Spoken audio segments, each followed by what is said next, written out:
the reveal of a dragon in your dreams or in your path gives you good luck.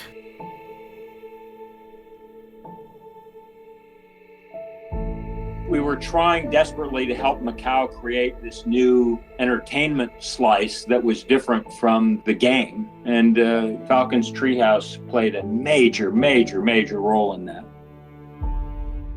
Lawrence Ho, who was the owner of Melco Entertainment, wanted the experience to revolve around dragons.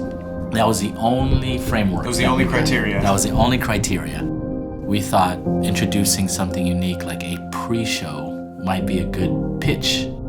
The Dome was just an amazing immersive storytelling venue. We continued to push the envelope of keeping content as immersive as possible.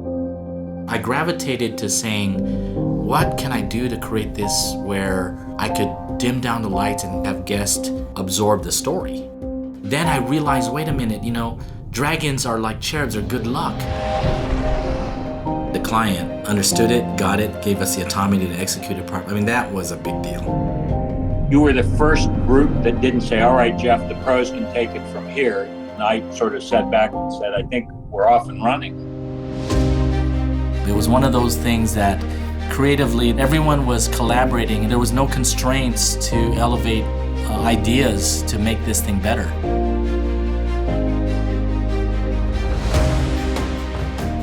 It's so inspiring to me as an artist to be able to create something new, not only in terms of music language, but everything around it. It's actually a composer's dream come true. I think at one point we were probably mid-technical design, and I remember there was a gentleman, and he flew out to Orlando with the intent to bang some heads together and really show us how it's done. We all collected here at our office and had all the show team here and basically presented their designs. And we just completely overwhelmed him. By the end of a day or two of meetings, he was just kind of speechless. From that point on, he was a total ally. We were that rogue team that didn't let other ancillary things get in our way. We were showing that we set a goal and we were going to hit it. The screen construction alone was a challenge. Back then, it was definitely the largest edge-blended projection system. I think when I first heard about the vision, I didn't really conceive of how big it was. In a theater, you're used to 5.1 surround. This ended up being a 57.17. And when I walked in the place and saw how massive this place was, I was a little freaked out. It was scary. My company was scared to death. Nobody had ever done what we were doing.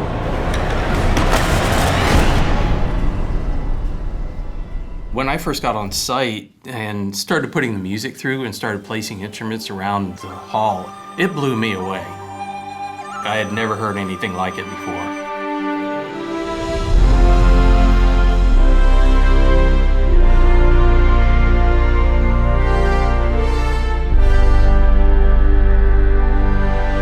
Without content in the screen. That's correct, yeah. That was my favorite part of the whole thing. Gosh. That was so powerful. So powerful, you felt it, It was definitely a magical moment for us. Amazing. You did it, KLAUS. That's the biggest compliment I can get. Ultimately, it's all about evoking emotions, and these are exceptional moments that feel emotionally charged. We as a team had proved ourselves that we know what we're doing and can actually achieve this. The amazing thing that kind of validated our job was the show would end and people would exit the theater and go back around to experience it again from a different position. We're literally jumping up and down and screaming. That was such a big validation. I had not experienced that before, and quite frankly, haven't experienced it since. I'm proud of what Falcon's creative group has become, and I'm so grateful that I met you, Cecil. There's no question that Falcon's brand is 100% benefited from Dragon's Treasure. It was one of those projects that we continue to reference as the perfect job. In the finale, we finally realized that the humble carp was the jade dragon all this time. You know, there's only few events in your life you keep talking about, and this is definitely one of them. We feel the same way.